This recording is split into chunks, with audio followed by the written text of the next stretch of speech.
Bonjour. Dans cette situation et emplacement critique où se trouvaient les béné Israël, derrière eux, Pharaon et sa redoutable armée, devant eux, la mer Rouge, Dieu dit à Moshe, au début de la paracha, Ma titzak elai, daber el béné Israël beisaou. Pourquoi m'implores-tu? Ordonne aux béné Israël de se mettre en marche.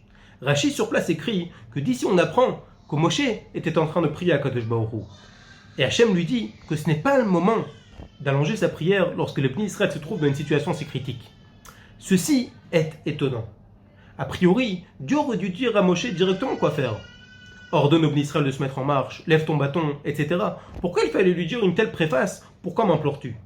L'explication à cela est la suivante. Malgré la grande force et puissance qu'il pouvait y avoir dans la prière de Moshe,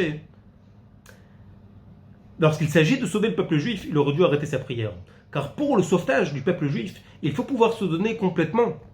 Et s'il n'aurait pas arrêté sa prière, des actions telles qu'ordonner au béné Israël de se mettre en marche, lever le bâton, ainsi que toutes les actions qui ont suivi, n'auraient pas été faites de la manière la plus complète.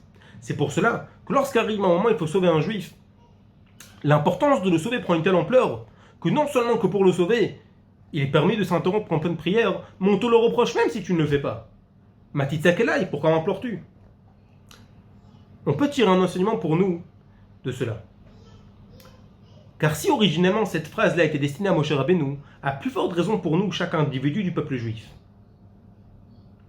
que le sauvetage matériel d'un juif, ainsi que son rapprochement divin est si important, que pour le mener à bien, il faut s'interrompre de toutes les autres choses qu'on s'occupe, même les plus importantes et urgentes, et se rabaisser à l'endroit où se trouve son prochain pour le rapprocher et l'élever. Shabbat Shalom.